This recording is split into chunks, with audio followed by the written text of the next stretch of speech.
Sejuk tu cuaca. Panas pula. Kat sikit. Man, teman aku pergi kedai Aceh jom. Boleh, jom. Tak payah. Aku rasa kita pergi makan dulu lah. Dekat Muay Soy Chicken ni. Muay Soy Chicken. Alang-alang dekat Batu Pahat ni kan. Makan dulu lah. Kata nak pergi kedai Aceh. Jom pergi kedai Aceh dulu. Kedai Aceh? Tak payah, dah dekat lah. Jom lah. Man, kereta, Man. Cepat, Man. Kau nak pergi mana ni?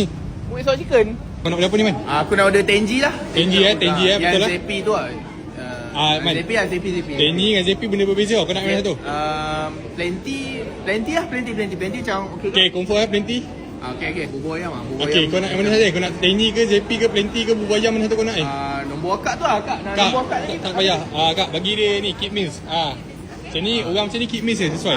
Ayam 12 Muiz. Kau diam je, boleh? By the way, kalau korang beli lebih pada RM1, korang boleh join cabutan bertuah untuk menang motor. Macam mana, Man? Beli lah. Kau bayar je. Asal aku bayar? Tak payah beli lah, tak payah. Tak payah makan lah, jom balik lah. Tadi nak makan. Jom, beli, okey. Man. Jom atas bawah, bawah atas dah. Bawah macam malam. Man, bawah penuh, Man. Kita makan atas. Boleh atas. Okay, jom. Tapi macam tinggi sangat bawah cepat makan dapat. Man, sama je. Dia orang hantar ni atas. Dia atas. Atas. Ui, Man. Dapat ni tu, Lego ah. Itu lah, beli kit ni dapat Lego. Pasal sekarang jom. Sekarang ni. Tak payah, nanti makan dulu. Makan. Okey. Siap dah. Pasal sekarang. Man. Cepat lah, Man. Kau ni, Man. Man. Weh, tolong. Nak tolong ke tak? Nak tolong. Man, tolong, Man. Tolong, Man. Tapi dia macam dah jauh sangat kan. Man, tolong. Apa member dia pasal tolong? Man. Dah.